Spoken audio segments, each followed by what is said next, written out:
নামাজ হচ্ছে মানুষকে দেখাবার নামাজ। নাউজুবিল্লাহ।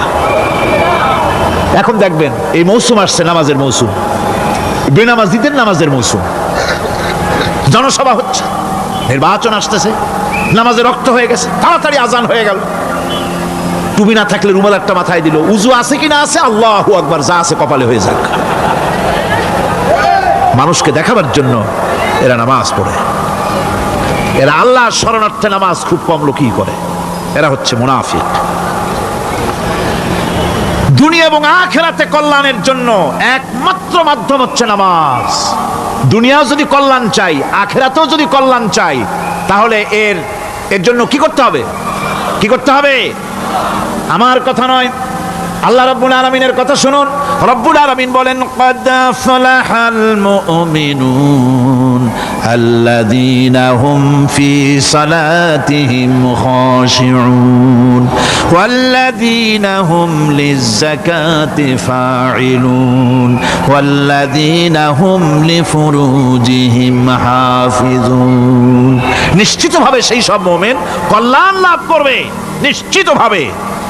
তারা হচ্ছে ওই সব লোক যারা নিজেদের নামাজ ভীতি মিশ্রিত বিনয় ভাবে, ভীতি মিশ্রিত অবস্থায় বিনয়ের সাথে যারা নামাজ আদায় করে, যারা বেহুদা কাজ থেকে বিরত থাকে, যারা যাকাতের পন্থায় কর্মতৎপর হয়, আর যারা নিজের লজ্জাস্থানকে হেফাজত করে।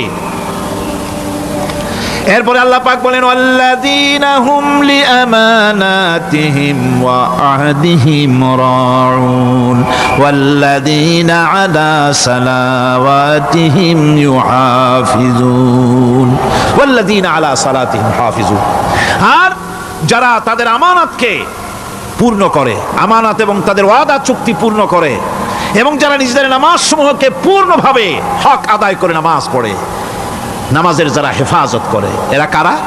এরা হচ্ছে উলাইকা হুমুল ওয়ারিসুন আল্লাযীনা ইয়ারিসুনাল ফিরদাউসা হুম ফিহা খালিদুন। এরা হচ্ছে সেই সব লোক, এরা উত্তরাধিকার হচ্ছে জান্নাতের উত্তরাধিকার, জান্নাতুল ফিরদাউসে আল্লাহ রাব্বুল আলামিন এই গুণ বিশিষ্ট লোকদের জন্য জায়গা করে দিবেন। জোরে কোন সুবহানাল্লাহ। নামাজকে পড়তে বলা হয়নি, কোরআন শরীফে বলা হয়েছে নামাজ কায়েম করো। কি বলা হয়েছে কন্ত দেখি? নামাজ কায়েম করো, নামাজ পড়ো। এই কথা কিন্তু কোরআন শরীফে কোনো জায়গায় আছে নাকি? এখন কায়েম করা কারে বলে? একটা গুরুত্বপূর্ণ আরেকটি বিষয়। নামাজ কায়েম করতে বলা হয়েছে। কায়েম কি?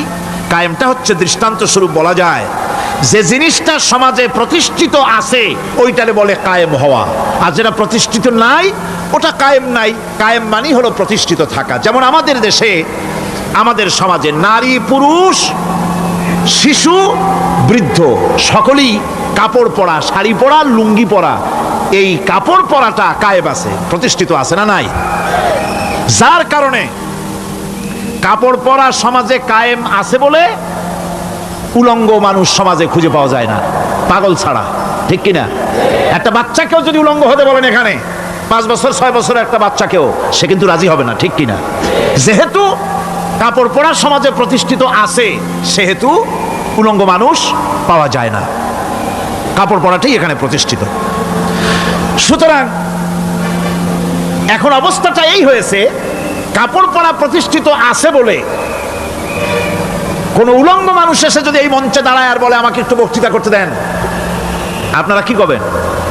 মঞ্চে তো উঠতেই দিবেন না। উলঙ্গ মানুষ যদি কোনো চাকরি নিতে যায় ইন্টারভিউতে, তাকে লাইনে দাঁড়াইতে দেবে? দেবে না। এমনকি উলঙ্গ হয়ে যদি বাড়িতে প্রবেশ করে, তার বউ দূর দূর করে তাড়ায় দেবে।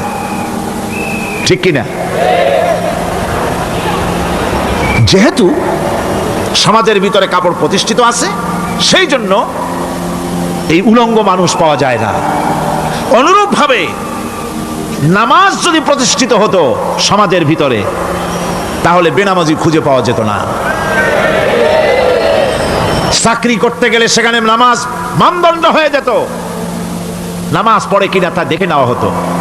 বেনামাজি লোক পাওয়াই যেত না যদি প্রতিষ্ঠিত থাকতো।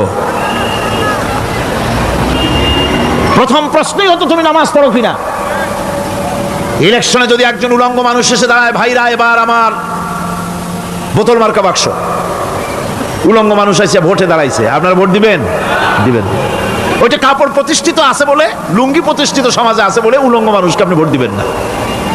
নামাজ যদি প্রতিষ্ঠিত থাকতো সমাজে, বেনামাজি মানুষ যদি এসে মঞ্চে দাঁড়ায়া যতই বলতো আমি ক্ষমতায় গেলে এই করব সেই করব, নামাজ প্রতিষ্ঠিত থাকলে পরে বেনামাজিরে কেউ ভোট দিত না।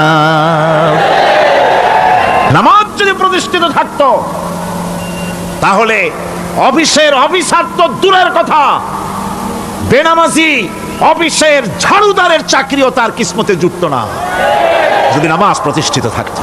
এর নাম হলো নামাজ কায়েম হওয়া।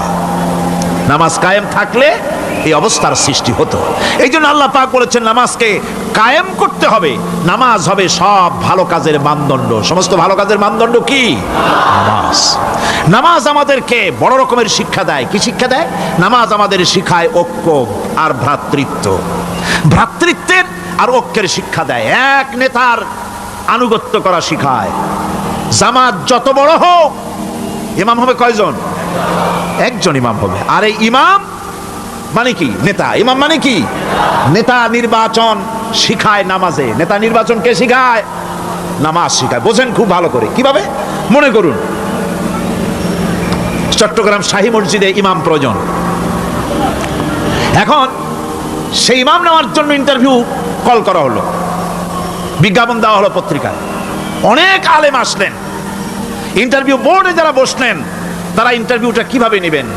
যার মাথার চুল লম্বা বেশি তার ইমামতি দেওয়া হবে, যার লুঙ্গিটা পায়ের গিরার তলে তারে দেওয়া হবে, যার মোষটা মুখের মধ্যে গিয়া ঢুকছে, হাসি দিলে বুঝাই যায় না হাসে না কান্দে, তারে দিবে। দাড়িগুলা কামাইছে তারে দেবে। সিগারেট খায় বা অবশ্য চট্টগ্রাম আর সিলেটে সিগারেটের ফতোয়া ভিন্ন রকম। বরিশালে আমি যেখানে জন্মগ্রহণ করেছি, আমার এলাকায় কোনো আলেম যদি সিগারেট খায়, মসজিদের ইমাম তো ভালো, মসজিদ ঝাড়ু দিতেও ঢুকতে দেবে না মসজিদে।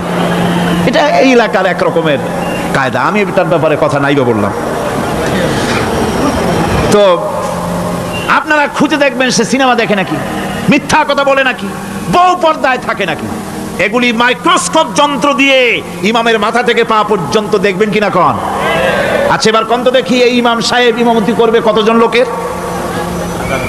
500, 1000। শাহী মসজিদে ধরেন 5000 লোক হইল। 5000 লোক, 5000 লোকের ইমাম নির্বাচনের সময় পা থেকে শুরু করে মাথা পর্যন্ত দেখেন, এমনকি বউ পর্যন্ত। বৌমনি আনিয়ে দেখেন না, পর্দায় থাকে কিনা এইটা আপনারা দেখেন, ঠিক কিনা? এ খবরটা নেন। 5000 লোকের একটা ইমাম বানাতে গিয়ে মাইক্রোস্কোপ যন্ত্র দিয়ে দেখেন মোষ কেমন, দাড়ি কেমন, চুল কেমন, পাও কেমন, হাত কেমন, হাতে নখ লম্বা কিনা, দাঁতে ছাতা কিনা, বউ পর্দায় থাকে কিনা, মিথ্যা কথা কয় কিনা, এত দেখেন। আর যখন নির্বাচন আসে তখন 2.5 থেকে 3 লক্ষ মানুষের জন্য একজন এমপি নির্বাচিত হয়। সেই ইমামকে বাছাই করার জন্য নামাজ পড়ে কিনা, জিনাকার কিনা, মদখোর কিনা, সুদখোর কিনা, ঘুষখোর কিনা, বদমাশ কিনা বাছাই করা হয় না।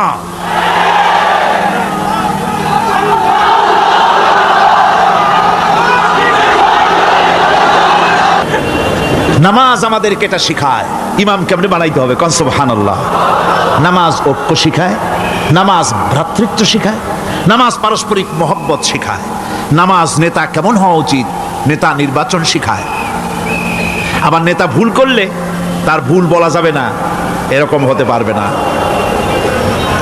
নামাজের ভিতরে ইমাম যদি ভুল করলে আপনি লোকমা দিবেন, সুবহানাল্লাহ, আল্লাহু আকবার বলবেন। যদি তিনি সংশোধন না হলেন আবার দেন, তাতেও সংশোধন হলো না আবার দেন। 3 বার লোকমা দেওয়ার পর যদি ভুল সংশোধন না করে নামাজ ছেড়ে দেন, ইমামকে বের করে দেন, নতুন ইমাম নিয়োগ করেন। যারা ক্ষমতায় যাবে, আপনি রাষ্ট্রের ইমাম যারে বানাবেন, সেই রাষ্ট্রীয় ইমাম যদি জনগণের ইচ্ছার বিরুদ্ধে যদি চলে, 1 বার লোকমান দেন, 2 বার লোকমান দেন, 3 বার দেন, তারপরেও যদি না নামে, খাট ধরে নামে না।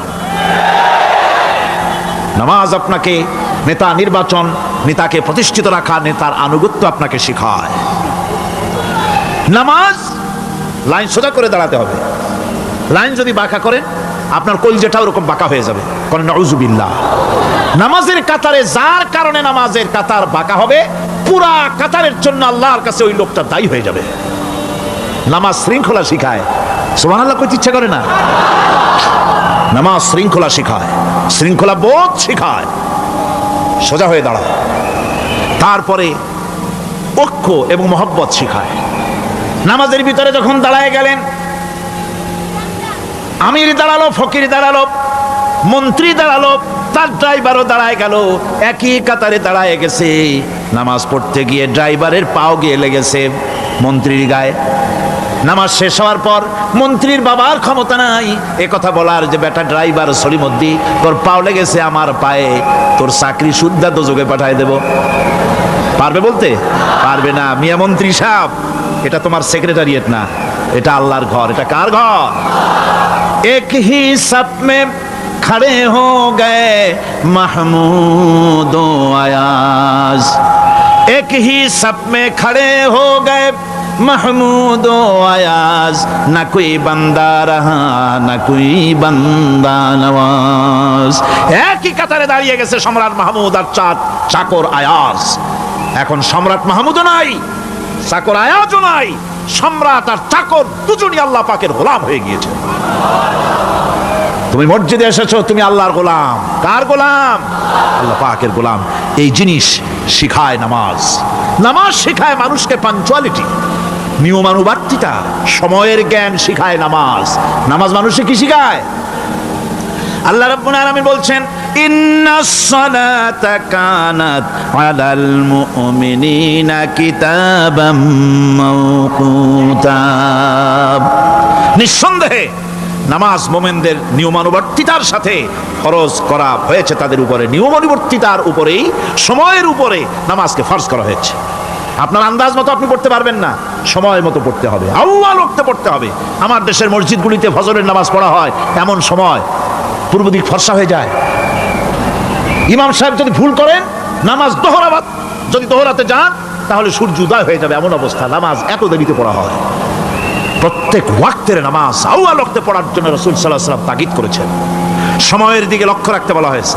যেই জাতির, লক্ষ্য করুন, যে জাতির দৈনিক 5 বার টাইমলি, অক্তমতো, সময় মতো নামাজ আদায় করতে হয়, দুর্ভাগ্যজনক সত্য, সেই জাতির কাছে সময়ের কোনো দাম নাই।